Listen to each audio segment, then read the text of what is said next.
Olá pessoal, sejam bem-vindos a mais um vídeo no canal Lusquita. No vídeo de hoje vamos falar sobre fluência, o que é fluência, como você consegue ficar fluente e vamos nessa. Bom, primeiramente, fluência é a habilidade de expressar pensamentos com palavras e entender naturalmente. Ou seja, se coloca na situação, você está andando na rua, você pisa no pé de alguém e automaticamente, sem pensar muito, você vai dizer I'm sorry, it's my fault. Ou seja, desculpa, foi culpa minha, né? Falando isso, naturalmente, isso é fluência, tá? Fluência também se resume em 4 habilidades. São 4 ramificações, são 4 habilidades específicas que você precisa desenvolver dentro do idioma, né? Muito importante. São elas listening, a escuta, speaking, fala, reading, leitura, writing, escrita. Separei por 2 grupos para ficar mais fácil de entender. Aqui temos a absorção e do outro lado temos a saída. Né? Absorção, você vai absorver o inglês, vai absorver o vocabulário. E na saída você vai usá-lo. Você vai falar, vai escrever, né? É muito importante que, principalmente para quem está começando, começar por inputs. Você precisa absorver o vocabulário, você precisa aprender pronúncias, né? E aqui temos a escuta e a leitura. Muito importante. Se você escutar bastante, você vai ser finalmente capaz de falar. Se você ler, você vai ser capaz de escrever. Né? Então essas habilidades aqui estão interligadas, né? De uma certa forma. Vamos pro próximo aqui, como estudar e melhorar essas habilidades. Input, absorção. Textos com áudios do seu nível, claro. Não vai pegar nada muito difícil, um texto muito grande se você está começando agora, né? Se você está bem no comecinho mesmo, pega algo do tipo Hello, how are you? How was your day? What did you have for dinner? Coisas mais simples, né? Você pode usar também audiobook com a versão escrita também. É importante isso, que você possa escutar e ler ao mesmo tempo, porque dessa forma você vai aprender a pronúncia das palavras e através da leitura você também vai aprender como escrever. Ou seja, você aprende por completo, né? Você pode desenvolver todas as habilidades de uma vez só, muito importante. Temos também filmes com séries em inglês, com legenda em inglês e português, se for possível.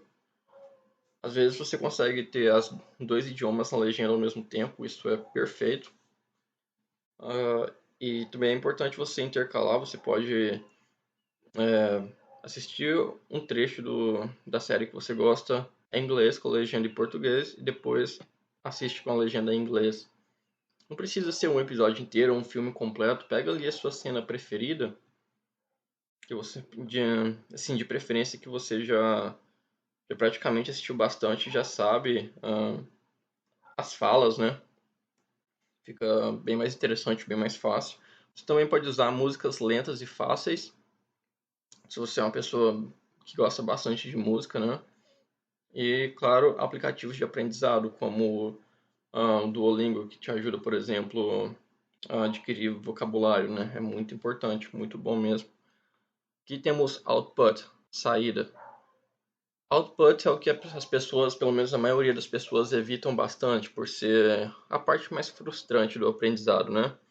É muito comum você encontrar pessoas que conseguem ler e também conseguem até entender o inglês falado, mas não conseguem falar.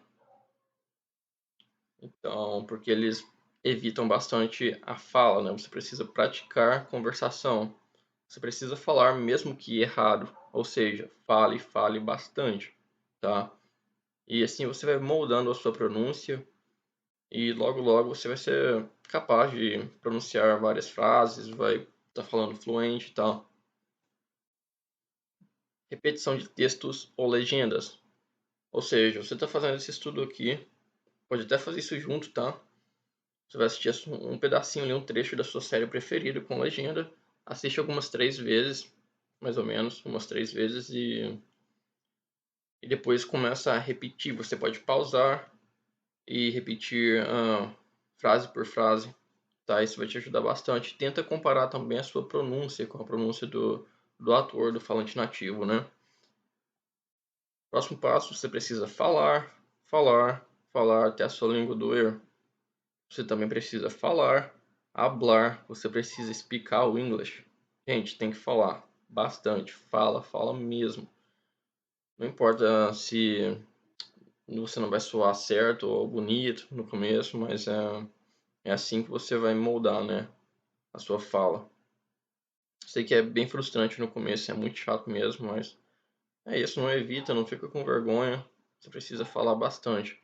E, claro, praticar a escrita.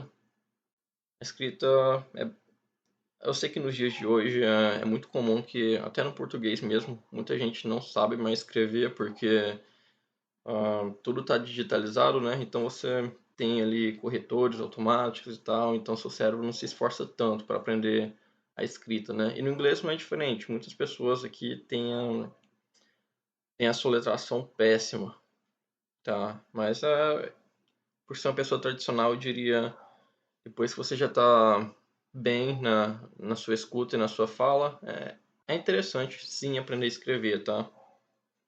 Então você pode praticar, não sei, com redações, pode praticar com alguma cartinha, escreve uma cartinha pro seu namorado, algo do tipo, ou namorada, né? E pratique bastante. Então, aqui é uma dica totalmente diferente, saindo desse tema de fluência, de habilidades e tal. Temos aqui uma peculiaridade do inglês que é Connect Speech. Connect Speech é quando palavras pequenas, normalmente quando terminam com a consoante, e a próxima palavra começa com uma vogal, essas palavras vão se unir, né, na fala. Isso torna o inglês muito difícil para as pessoas compreenderem às vezes, né? Por exemplo, essa frase muito clássica, muito simples, né? Que os professores de inglês usam para explicar sobre a preposição on. The book is on the table. Ok, falando assim todo mundo é capaz de entender isso, né? Pessoas do inglês básico, com inglês básico conseguem entender perfeitamente. Ou seja, o livro está sobre a mesa, né? Mas se o nativo falar isso daqui, ele não vai falar tão bonitinho, não vai falar como deveria ser falado, né? Ele vai encurtar, vai emendar palavras com as outras, e isso aqui seria o connect speech. Então eles pronunciariam algo do tipo The book is on the table. The book is on the table. Isso dificulta bastante para o iniciante, para a pessoa que está aprendendo, né, uma segunda língua, né? The book is on the table. The book is on the table. Sei que é meio que um trava-línguas, mas infelizmente é o que é, né? Só assim como as pessoas falam. Is on the. Vamos aqui para o próximo. De novo, connect speech. Fala conectada, a tradução assim meio literal, né?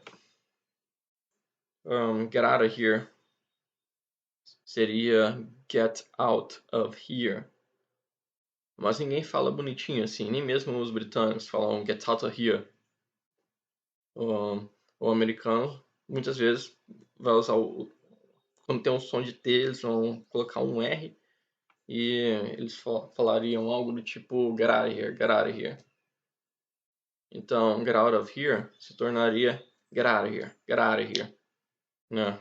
É mais um exemplo. Você vai escutar essa frase aqui bastante em todos os lugares.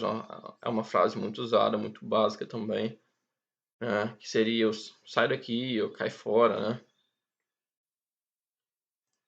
E mais uma dica muito importante, collocations, tá? Collocations nada mais é do que como as palavras se encaixam perfeitamente, né? Como soa natural. Isso existe também no português, mas no inglês é ainda mais comum. Temos aqui quick and fast, que são praticamente sinônimos, tá? Mas não exatamente são usados da mesma forma.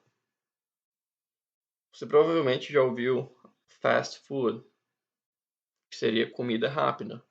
Ok, fast significa rápido, quick também é rápido, rapidamente. Então, se você pode falar fast food, por que você não pode falar quick food? Simplesmente porque não é como as pessoas falam, não, meio que não faz sentido. Você vai estar falando alguma coisa diferente, na pior das hipóteses, né? Ou a pessoa simplesmente não vai entender o que você está querendo dizer. Eu sei que parece um absurdo, mas de fato as pessoas vão entender algo diferente, né? Temos aqui quick shower, é como você deveria dizer, ao invés de fast shower. Como um exemplo aqui, I need a fast shower. I need a fast shower. Eu preciso de um banho rápido. Mas se você dizer isso a uma pessoa nativa, o que eles vão entender seria que você está dizendo que você precisa de um chuveiro mais rápido, precisa de um chuveiro mais potente, algo do tipo. Mas se você dizer I need a quick shower, aqui, um quick shower, eles vão entender que você precisa tomar um banho rapidinho e seguir com a vida, né? Então, pessoal, acredito que é isso por hoje. Deixa eu olhar aqui.